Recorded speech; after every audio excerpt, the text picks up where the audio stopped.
people from mainland China and Hong Kong are now living in Australia. Drawn to the country to work, study, and live in a different political and economic environment. Now, VOA's Elizabeth Lee has more on this story. Many people from mainland China and Hong Kong have found a haven south of the equator in Australia to work, study, and seek refuge. Australia is extremely beautiful, multicultural democracy.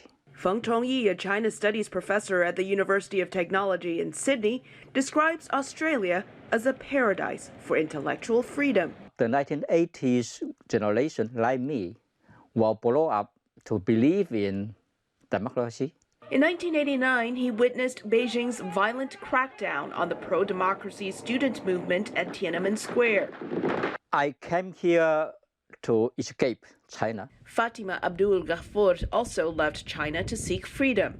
She was born in the place she knows as East Turkestan. China calls it Xinjiang. But when I left China, it's definitely because I saw I could be forever a slave. She is alluding to China's treatment of the Muslim Uyghur minority group, where human rights groups say more than 1 million Uyghurs have been detained in camps. My father was also taken to the camp. My brother was taken to the camp. Abdul Ghaffur says her father died in a camp. Marriage brought her to Australia after she lived in the U.S. More than 650,000 Chinese-born immigrants live in Australia, making them the third most populous group behind people from England and India. That does not include people from Taiwan or Hong Kong who also live in cities such as Sydney. Many are too afraid to speak to VOA. Because they do have very strong leverage. Their family members are still in China. They are scared. For Hong Kong residents, Australia will provide pathways to permanent residency beginning next March. The new programs stem from an Australian commitment to Hong Kong shortly after Beijing implemented the national security law. The security law was a response to the 2019 pro-democracy protests, but critics say it limits free speech.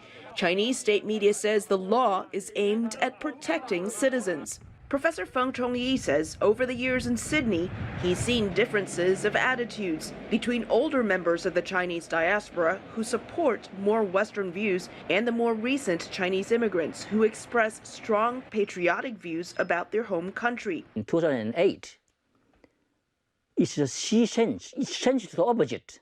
The Chinese students and Chinese immigrants again come out on the street, but this time to support Chinese government and splash the Chinese democracy movement. But that may be part of the allure of Australia for immigrants like Feng Chongyi and Fatima Abdul Ghaffur. It offers freedom for people to openly express their views.